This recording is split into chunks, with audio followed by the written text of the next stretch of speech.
It's Monday, it's 12:15 and we're live in Westminster.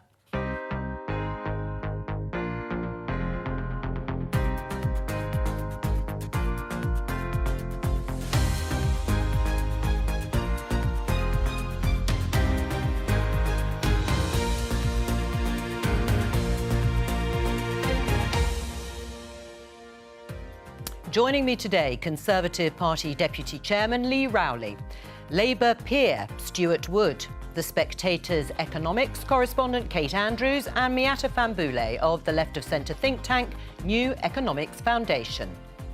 Today, what we're asking people to do is if they've had a test on the 12th or the 13th of February and haven't had a result yet, to get in touch. a manhunt is underway for the carrier of a COVID variant who can't be traced. Also, it's budget week. We can do all these things without raising our income tax, VAT, or national insurance contributions. That's our guarantee. Well, that was the promise at the 2019 election, but should the Tories be held to it? Labour think corporation tax is too low, but will they support a rise? It certainly shouldn't be right now in terms of immediate tax rises.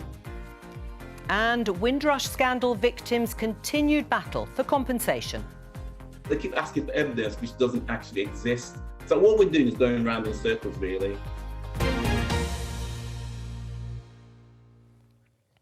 Well, let's start with the fact that today is the 1st of March. That isn't news, I know.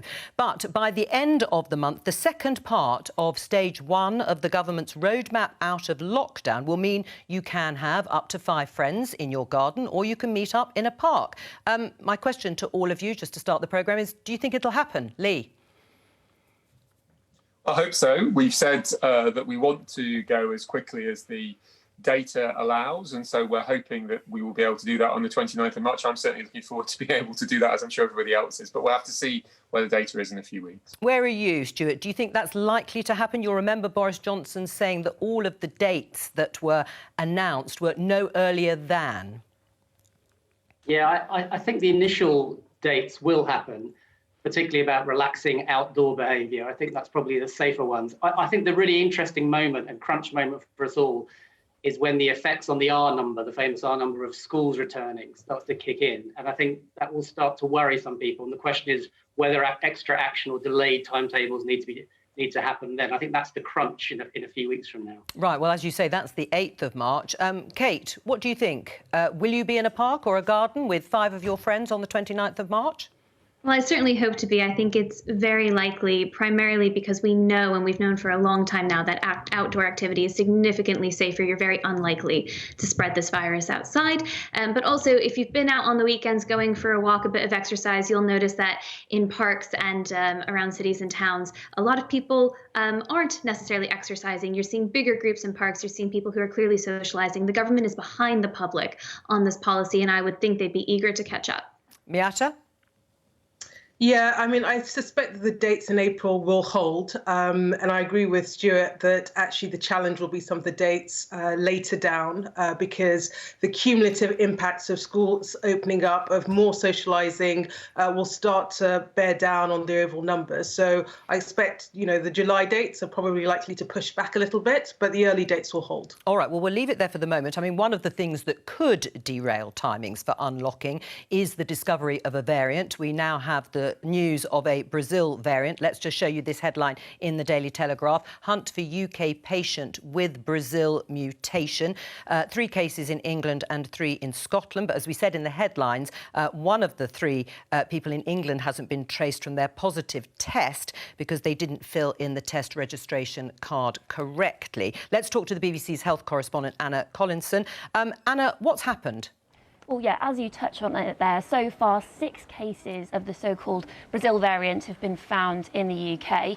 3 cases are Scottish residents. They'd been on a flight from Brazil to Aberdeen, and other passengers who were on that flight are also currently being traced as we speak. 2 other cases that have been identified are both in the same household in South Gloucestershire. One of those people had also been in Brazil. But one other, the 6th person, health officials in England are trying to locate. We don't know for sure sure who they are.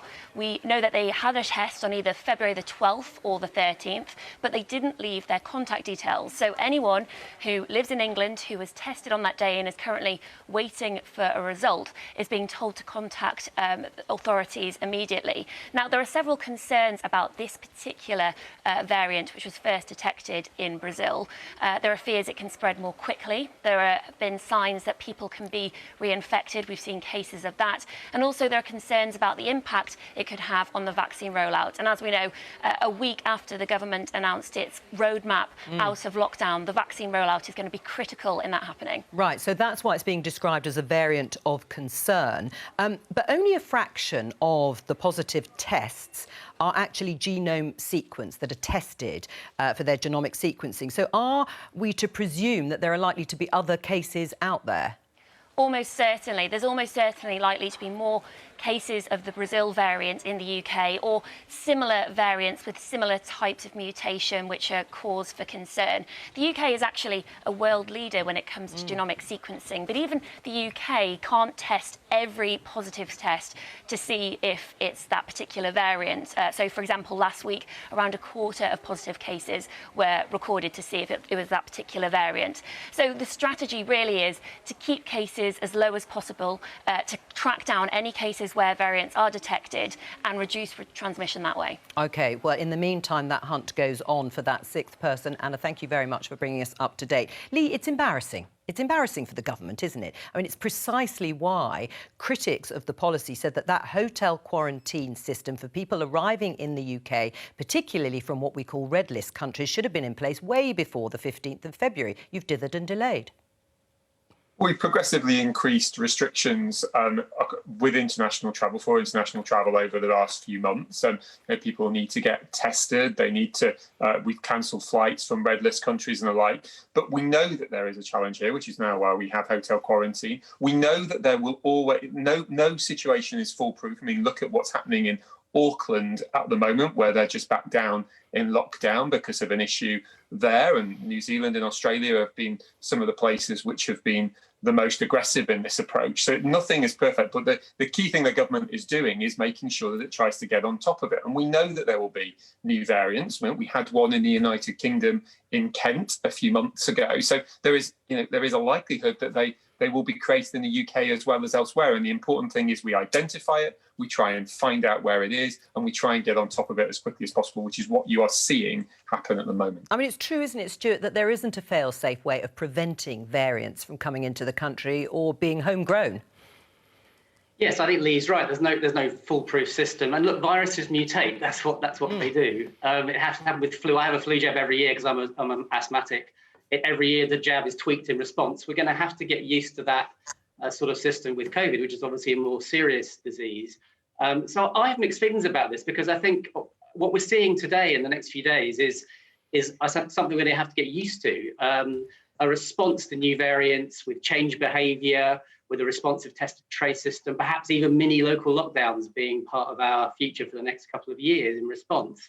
But we should also realise that we should have confidence that vaccines work, and the extent that this, like other variants, evades the vaccine in some way or reduces its effectiveness, we have a regular cycle of updating vaccines, which is already in development. So I'm not saying we should be blasé about this, but I think this is a pattern which we're going to have to get used to, and it's not something that should stop the return to something like normal in its tracks. It's something we have to incorporate in the way we return to normal. Miata? Yeah, so look, it's without a doubt the government was slow in terms of the infrastructure it put around international travel and quarantine. But, variants will happen, viruses mutate. So I think, we can't work on the assumption that we will stop all mutations and variants coming into the country.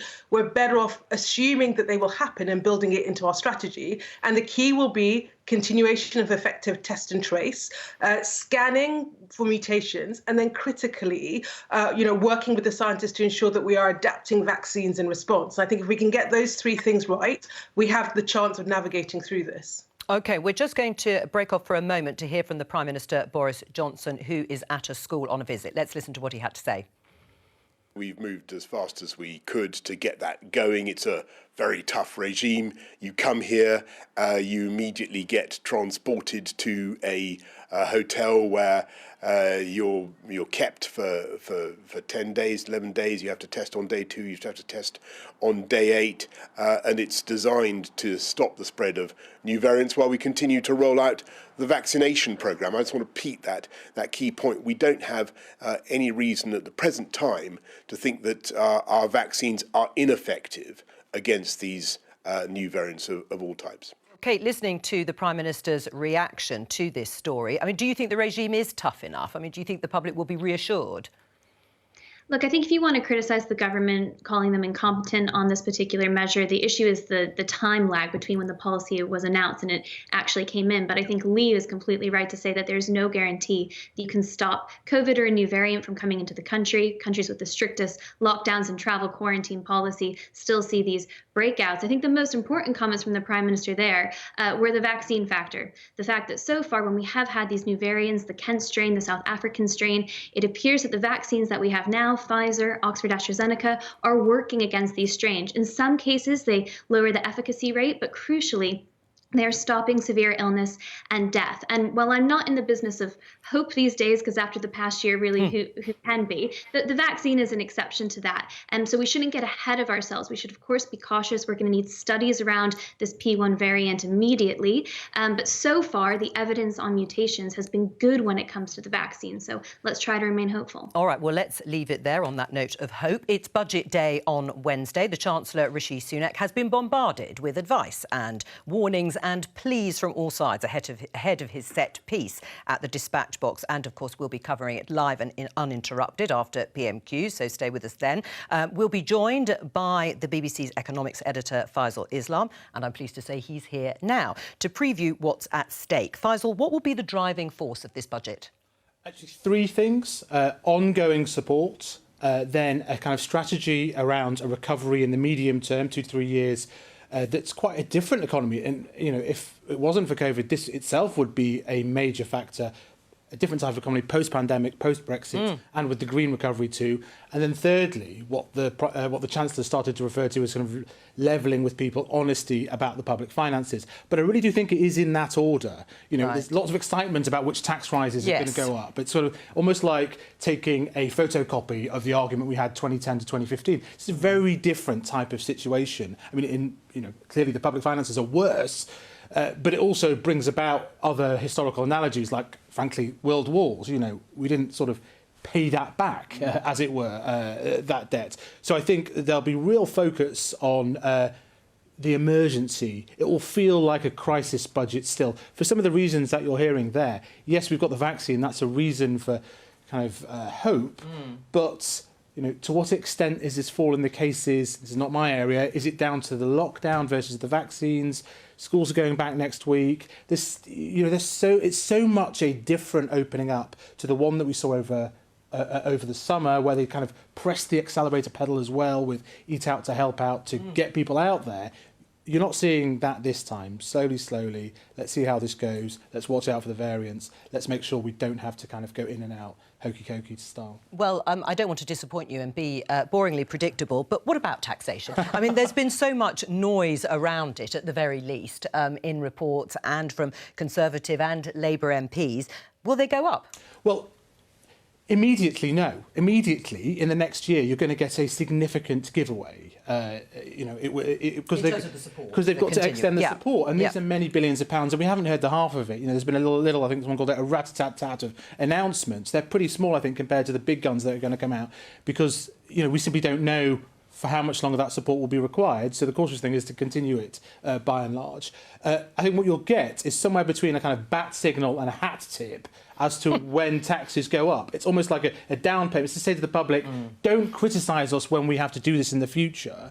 I've got to think that the vast bulk of it is going to be sort of delayed and deferred.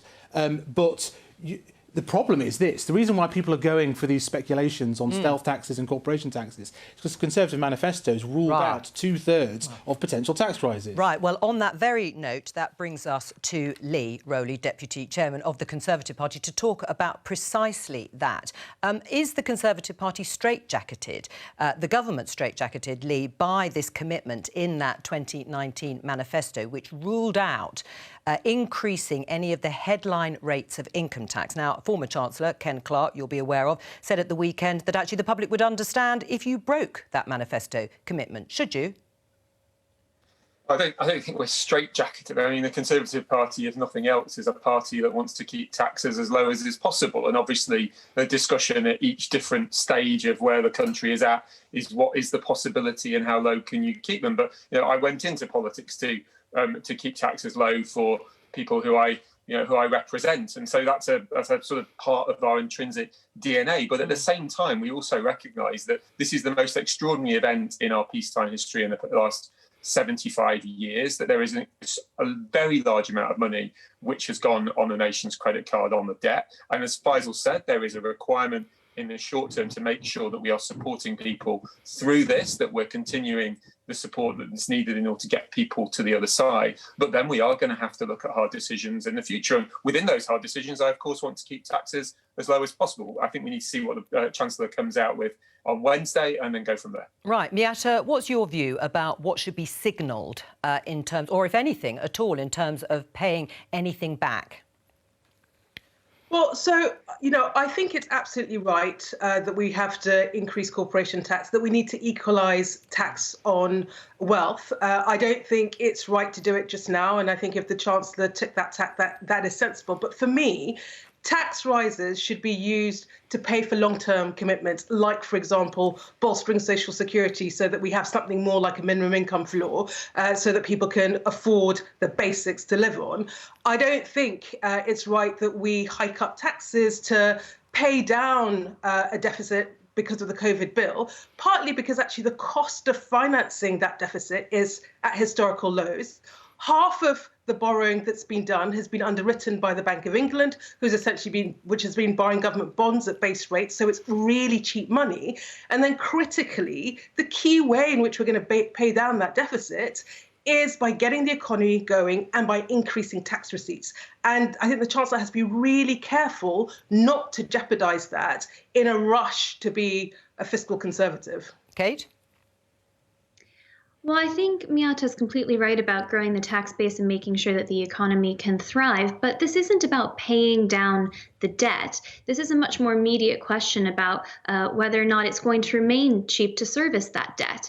And there has been this economic consensus that conditions are fantastic to borrow, so keep doing it. But if you look over in the United States, you have some top economists very worried about what Joe Biden's stimulus bill is going to do to the economy. Even here, you had the chief economist of the Bank of England, Andy Haldane, publishing a speech last week, suggesting, not really coming down on one side or the other, but asking questions about inflation and interest rates, whether or not this is really a guarantee. Now, if you were listening to the Chancellor and Shadow Chancellor yesterday touring the studios, and you were to separate the comments from the spokesperson, you might find that some Conservative MPs, Conservative voters, actually align more with Annalise Dodds, saying we need to build confidence, we need to get the economy started again, we shouldn't be talking about tax rises. But the Chancellor is in a very difficult position where he has to think about the finances in the immediate term as well as the long term. And at the moment, we're projected to have a deficit over £100 billion by 2025. We're not just talking about wartime spending anymore. We're talking about long-term spending, day-to-day spending. And that is what does at some point, probably in the relatively near future, have to be addressed. Stuart, should the headline rates of tax be left untouched? For the moment, yes, I think they should. There's two issues here. One is, what should this budget be about? And the second is, what should the inevitable discussion about taxes have in it? In the immediate term, this budget should be about stimulus. So this is one of those moments when the government has to provide confidence, it has to provide cash, it has to provide demand, because we are in an economic crisis. And even though the public health crisis is nowhere near over, but we are starting to see a trajectory out of it, the economic crisis is really only just beginning. We've yet to see the real impact of the catastrophic effects of COVID, partly because of the excellent government intervention on universal credit, temporary extension, the furlough, the business rates, holidays, rent control, etc. When those are all lifted, we're going to have a really serious economic crisis, out of sync perhaps with the public health crisis. That's where this budget has to be focused on stimulus and on providing confidence and demand. Now, when taxes come, I'd like to see the Chancellor, as Miatta said, sketch out the way in which, when we do come to tax rises, we should think about them. We should think about making the tax system much more progressive. We should think about wealth being taxed. We should corporation tax, in my view, clearly has to be raised when the time comes. It's way out of sync with the rest of the OECD. So I think there's some principles about when the time is right for tax rises that should be spelt out. But now this has to be about stimulus. And the Chancellor has a political problem because from an economic point of view, the timing of tax rises is going to run right up against the next election. That's the problem, I think, that he's going to have to wrestle with politically and inside the Conservative Party. But the economic right thing to do is clear, which is you have to go for stimulus now. The Resolution Foundation suggested, I think, 100 billion stimulus for this budget. Right. That's the sort of territory we need to be in. Faisal, you've spoken to the Shadow Chancellor, Annalisa Dodds, and there is something of a row going on within the Labour Party because there are those who feel that if Rishi Sunak signals an increase in corporation tax whenever, in the next year or so, up from 19 pence, that they should support that, a corporation tax on big companies that have done well, that have profited, but they're ruling it out. Yes, and I think that there's a tactical consideration here about, opposition has to be noticed, and I think that's part of the issue around they want to be able to say no taxes should go up now. Now's the time to keep the support going. But equally, I mean, Stuart Woods there talked about the stimulus. I mean, I've just put it to the Shadow Chancellor. Are you going to call for a massive Biden-style 9% of GDP stimulus? It's the sort of thing you might associate with Labour. And, they could say we've had a wartime-like hit. She wouldn't go there. She was trying to say, no, we need to do this, we need to do that, we need to make sure we don't waste any money here. We've got to, question the Chancellor's judgments here. So it was quite kind of micro in terms of the criticism. But equally, I just sort of chucked this out there. It's quite interesting. You look at the political economy of what we've seen over the past 12 months, the government that has paid 11 million wages, if not people's wages, in terms of furlough, that's now going to go away. One just wonders how much that fundamentally might change the politics of the country, whether quite slowly a Conservative Party might learn to love a bigger government. I mean, Lee says he doesn't, but it might just be that people that have voted in that way might start to think, well, when the next crisis comes, even if it's not a generic pandemic, I kind of think that support should be there. Right. Well, Lee, what do you think? Do you think big government is here to stay for the foreseeable future? Well, we want government to be effective, and the way in which I find it's generally effective is where government is targeted and where it works the best for the things that we want it to do. And, we're clearly in a position after a year of, the most unprecedented pandemic in a century of where we have a bigger government than we had expected. We have a substantial amount of additional support that's been out there, rightly. In this instance, we have a larger bureaucracy, rightly, on a temporary basis. And what we've got to look at is how we move the situation once we get through the pandemic, how we move the situation into a more sustainable position. And from those on the centre-right, those of us in the Conservative Party, that would tend to be that the size of the state eventually should be smaller. And I don't think that's particularly controversial, because the whole point underneath is that Conservatives believe that people can spend their own money usually better than the government can, and we try and get there quicker and closer than other parties do. Miata? Well, I think the challenge is we might come out of this current crisis, but we are still facing a climate crisis. We are still facing a massive living standards crisis. We've gone from a decade in which living standards have been stagnated to once where we're expecting living standards and wages to fall over the next 5 years. So I think we are in unprecedented times, and I think it's going to be very hard for the state to roll back, because there are things like investing in our communities that must be done, and supporting families that must be done. And I think actually the conversation that we need to be having is, what is the social settlement? If we say we care about all these things, we care about the green transition, we care about people not, being left to kind of fall to the wayside, then actually what's the social settlement, and how do we pay for it? And how do we pay for it with the most progressive taxation system that we need to have? That's the conversation, not a rush to increase taxes to pay down deficit on the pretext that it's unsustainable. Kate? If we're in for an era of big statism, of the government interfering in the economy, then we're not going to bounce back in the way that we desperately need to get more jobs back and to get the economy growing again. I think one of the reasons that you haven't heard the same rumors around Eat Out to Help Out kinds of schemes is because nothing can be a substitute for an open and thriving economy. And that means that while tough decisions do have to be made, the government has to be figuring out how it can bolster the market, to recreate those jobs and to get things started again. And actually, they should be looking at a few tax cuts as well, particularly around employer national insurance contributions, if you want to make sure you can get more people back into the labour market. All right, just before I come back to you, Faisal, I just want to show our viewers this tweet from John Trickett. I was talking earlier, Stuart, about the row within the Labour Party over what their position should be. And he's tweeted, voting against tax rises on some of our largest companies would be a shameful betrayal of Labour's time-honoured principles. He's talking about corporation tax. Whose side are you on? I mean, I think it's a false debate in a funny way, because I don't think anyone really thinks that Rishi Sunak's going to announce business rises starting straight away. No, not starting straight away, but even signalling it. No, well, I'm speaking personally. I think we should be saying that when the time is right for tax rises, the priority should be here, X, Y, Z. And I think one of them should be corporation tax, personally.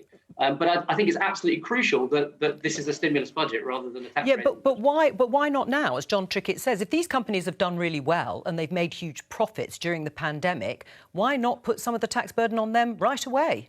Because it will be a contradictory budget. If with one hand, you're taking extraordinary measures to try and stimulate the economy by putting cash in the hands, hopefully, of the poorer people, but also in the hands of businesses looking to bounce back. And at the same time, you raise taxes. The signal for this budget, in my view, should be unambiguous. Fine to have rhetoric and discussion about what will be needed down the line. But we are in the middle of a crisis, and we're nowhere near the end of that crisis.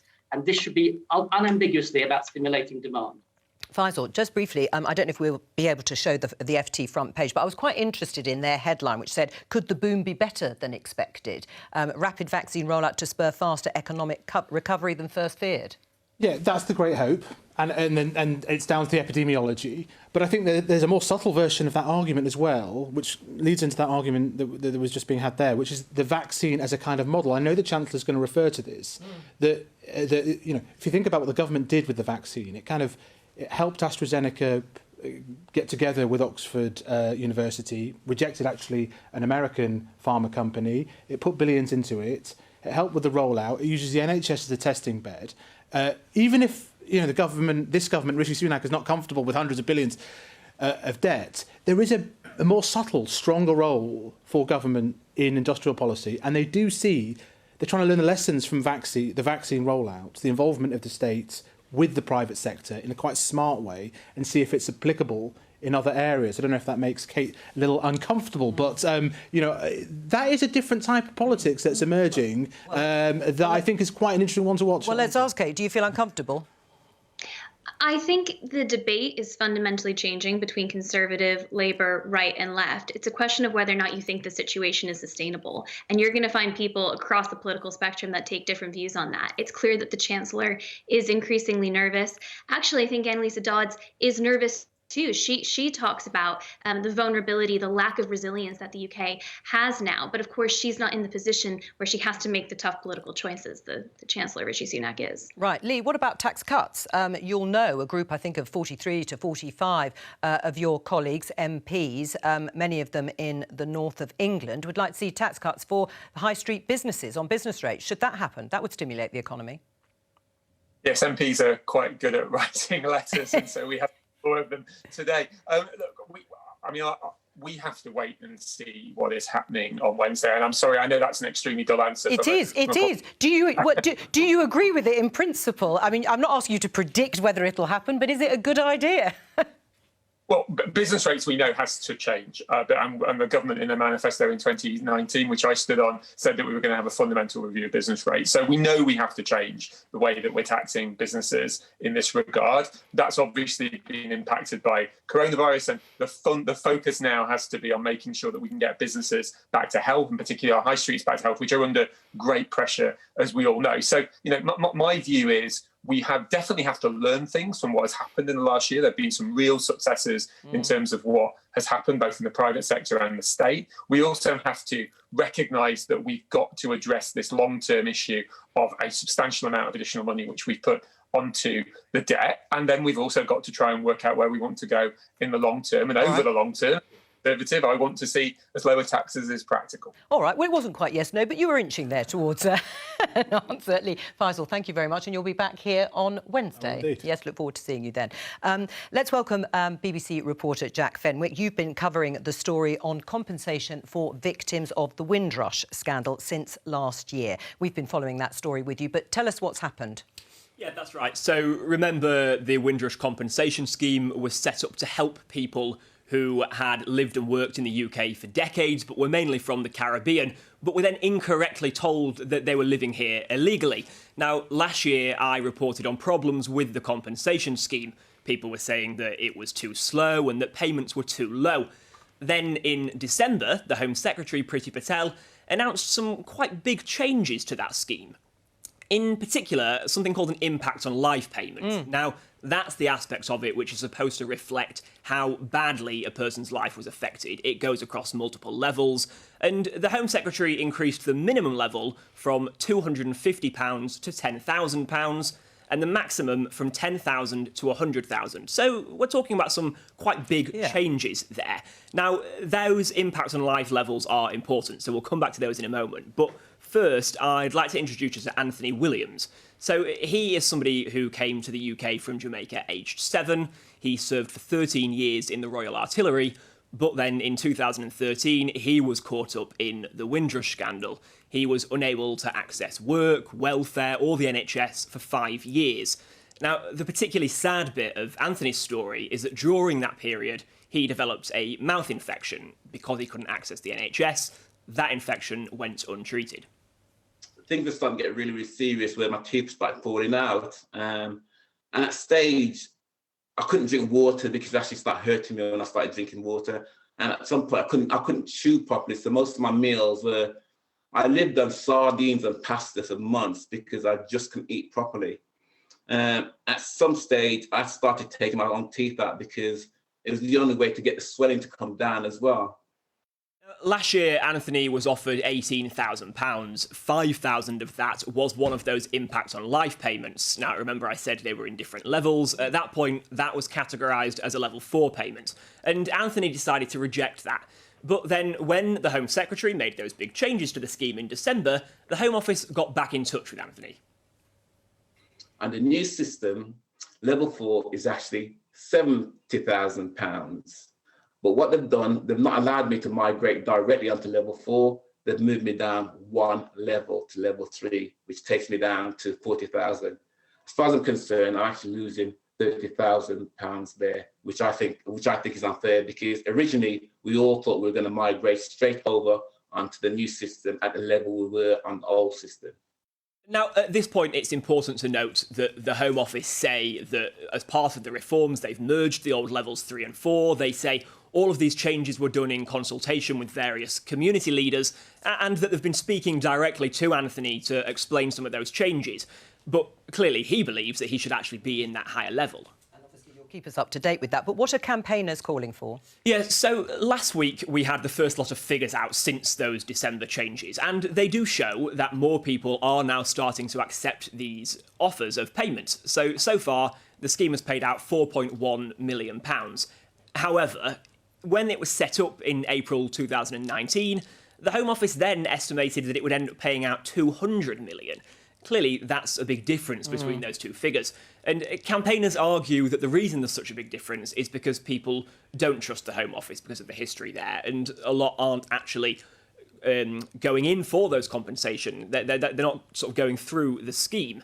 Now, they say that because of that, the scheme should actually be taken away from the Home Office and given to an independent body. And Diane Abbott, the Labour MP, has actually told me she now backs those calls too. Obviously, the Home Office are adamant that Priti Patel absolutely wants to sort this out herself. All right, Jack, thank you very much. Lee, should it be made independent? Should it be taken away from the Home Office? I don't think so. I think Priti Patel, I think the Home Secretary has been extremely clear that she wants to make sure that this moves as quickly as possible, that everybody who is able, unfortunately, has been affected by this and is able to apply should be. We've seen an increase in the offers of support over the last few weeks alone, so I think it is getting going, and I would encourage anybody who hasn't applied but thinks they may be eligible to do so. And I know that the government is also putting additional money behind advertising this within the community to make sure that everybody who should be getting the compensation that they deserve, is able to do that. All right, but there's an issue of trust, Miata. What do you think? Do you think it should be an independent body that looks at how compensation is actually distributed? I think so, just because, I mean, the whole thing has been a complete shambles. I mean, it was a stain to begin with, and you would have thought in that context the Home Office would have done everything it could to manage this process well.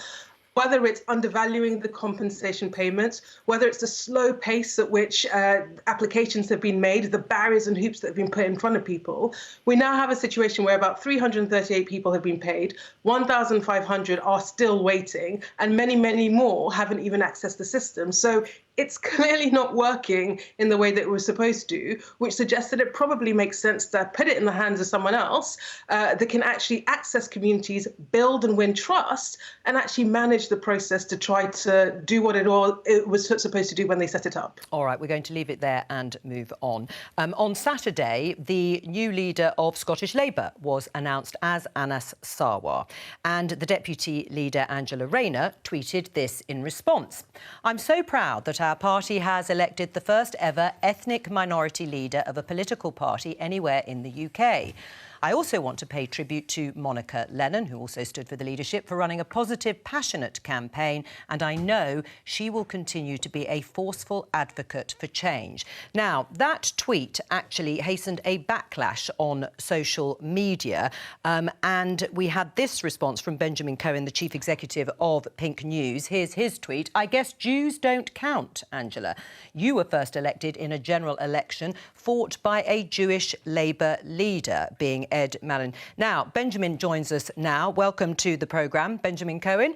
Why did you respond to Angela Rayner on Twitter in that way? I was just a bit surprised. I know Angela a bit. I've met her lots of times through Pink News. I was just surprised that she would say that Anas is the first ethnic minority leader. He is the first Muslim leader, and there's lots of firsts with his election, and that's really good. But he's not the first ethnic minority leader. The Labour Party's had an ethnic minority leader, as I said, Ed Miliband, as you said, Ed Miliband. And Ed was the fourth ethnic minority leader of a British political party who happens to be Jewish. So it's just the notion that Jews don't count in a sense, because in a sense we were forgotten by Angela in that tweet, because Jews are an ethnic minority and Jews have been leaders of political parties. Right. Well, Stuart, let me get your reaction. I mean, is the first person from an ethnic minority to lead a British political party Anas Sarwar or Benjamin Disraeli? Or Ed Miliband. I thought Benjamin Disraeli converted. I could be wrong. Well, he did. But yes, all right, Ed Miliband then. Can I just clarify, Stuart? And I know Stuart well, and I like Stuart, but yeah, you can become a different faith, but you cannot convert your ethnic group. Ed Miliband is atheist. So on the same basis that you would say that Benjamin Disraeli wasn't Jewish because he was converted to the Anglican Church at the age of 12, Ed was also not Jewish, but Ed was Jewish and faced anti-Semitism. OK, Stuart? Yeah, sure. No, well, I think the key thing here, look, precision is really important. If you're speaking from a Labour standpoint particularly, you have to realise that trust with the Jewish community has been broken over the past few years, and you have to speak with precision and sensitivity. But I had the privilege of working for Ed Miliband, and I just want to say, by the way, congratulations to Anas Sarwar. It's an excellent choice and a great moment. But I do think, however, in Angela's defence, this is an area where there is some uncertainty about terminology. Jews are a minority, and Labour, as I said, has had an awful last few years in terms of its tolerance of a small minority within its ranks who expressed anti-Semitic views. But I have Jewish friends who disagree themselves about whether they would describe themselves as an ethnic minority or not. So I absolutely think there should be sensitivity and precision about this. But I do think this is an area where people do feel genuine uncertainty about terminology. Miata, are Jews an ethnic minority in your mind? I think they are. I think probably the phrase that she was looking for was probably Black and Asian minority leader. That probably would have got her out of the hot water that she's in. They are. But I think there is a lot of lack of awareness, and it feels very grey for those that aren't in minority ethnic group. And sometimes they get it wrong. I don't think it was deliberate. I don't think it was vindictive or anything. I think she just slightly misspoke. Right. I mean, it is an interesting discussion, isn't it, Lee? Because do you think that Anas Sarwar, who was born in Glasgow, whose heritage is Pakistani, would face different challenges from someone like Ed Miliband, for example, with a Jewish background? Well, I hope not. I hope we've got to a place where, from a political perspective, that anybody can be a leader of any political party and can put forward their manifesto and get elected on that. I mean, on this, I tend to agree with Stuart's point that precision is important, but I don't think Angela meant this. I don't think it was intentional. And the thing that I draw from it is not any underlying intent. It's just that, people who play on Twitter and do all of these things. And Angela Rayner is somebody who is not afraid of being caustic and aggressive on Twitter. We should just all be a little bit careful on these things. So benefit of the doubt for Angela, but I hope she gives other people the benefit of the doubt in the future as well. Right. I mean, Benjamin, isn't there a wider point that actually perhaps the fact that Angela Rayner didn't immediately recognise previous Jewish political leaders in her tweet underlines the fact that many Jews have succeeded in reaching high political office and therefore don't need to be seen as a group needing recognition in the same way as others? Have we lost Benjamin? I might have put that question into the ether. Oh no, there you are, Benjamin. Did you hear that? I did hear your question. We face anti-Semitism and racism very clearly. We've just seen that with the many years of racism and anti-Semitism within the Labour Party. So to suggest that Jews don't face racism and therefore we've reached such a high office that we're not an ethnic minority is frankly ridiculous. Frankly, the notion of this debate is ridiculous. Angela, I'm sure, didn't mean to say what she did say. But she's very quick to criticise other people on Twitter, as was just said. And she could have just responded to the tweet. Myself and many, many other Jewish people made. But it's not the case that Jews have reached such a high position in society. They don't face discrimination. We're still in the Holocaust is still in living memory. Yeah, whether you practiced or you were not practicing, you still faced murder by the Nazis. And so it's just to understand that it's not just about the religion. And I understand why people are confused, because there is a religion called Judaism that majority Jews do subscribe to, but you are Jewish whether or not you practice the Jewish religion. You are just Jewish by the fact of your birth and your ethnicity, and that's the difference. Okay. And that's why we're reflected onto the legislation as an ethnic group, not as a religious group. Right, well, we'll come on to the administration of it. Stuart, your response? No, I mean, I agree with what Benjamin said. I mean, I think it's very important, particularly on social media, that when you say something and the group affected says, "Well, then you got this right," I think it's important to clarify and to acknowledge that. So I think that's absolutely right. I think that's true for a range of issues, in particular this issue, particularly with the Labour Party at the centre of it. Right, but when it comes to monitoring officially, Kate, do you think Jewish should be officially recognised as a distinct ethnic group in the UK on those forms that we all have to fill in then? Because clearly it's important to monitor the progress of different minority groups in the UK. Well, of course, you can convert to Judaism, but we are talking about a minority ethnic group and one that has been persecuted for so long. And it isn't simply the historical context. Of course, we can go back to the Holocaust, very important. But in the past 5 years here in the UK, we've had a major anti-Semitism problem with the Labour Party. And I agree with all the previous speakers who said that Angela Rayner, I'm sure, was acting in good faith and didn't mean it. But you would expect to see an extra level of thoughtfulness and sympathy at the moment from the Labour Party, especially from politicians who backed Jeremy Corbyn and who backed the Labour Party that brought in this wave of anti-Semitism. And as Lee pointed out, Angela Rayner is very quick to take comments out of context on Twitter. She accused Chancellor Rishi Sunak of not thinking that dads had a role in childcare because he answered a question about mothers taking care of children. It turned out the question put to the Chancellor was actually about mothers. So we need good faith on all sides, but we need sensitivity and thoughtfulness, and the Deputy Labour leader should have had that in her tweet. All right, just very quickly, Lee, sorry to put you under pressure. Should Jewish be officially recognised as a separate ethnic group in the UK? We have Gypsy or Irish Traveller on the list. I would have to, there's not an area that I know a huge amount about, and it's obviously very sensitive, and I would obviously defer to experts in that area. Sometimes politicians have to highlight when they don't know the answer, but we need to make sure we have the right data, we need to make sure we have the right information, and we need to be able to support the communities in the way that they need. All right, that's all we've got time for. Benjamin, thank you very much for joining us today. And, of course, I'll be back tomorrow at 12:15. Bye-bye.